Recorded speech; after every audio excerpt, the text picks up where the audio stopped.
In this video, I will be telling you how you guys can create a deal in the HubSpot. I will be attaching the link to the HubSpot in the description below. Make sure you guys can check it out. Just go to the CRM and click on the deals option. You will be redirected to this page. If you are new to the CRM, you have to set this thing whole up. But if you are not new to the CRM, you will see this kind of a page.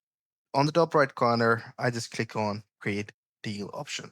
Here you will have to fill out all the details that are necessary for creating a deal. And once you have, put in all the information that is required in order to, fulfill the requirements. So then you just need to click on the create button. So these are some of the details that are optional and mandatory. Some of are optional, some are mandatory. Doing this, you will be able to create a deal. I hope you find this really helpful. If you do, please consider subscribing our channel. Take care. Bye bye.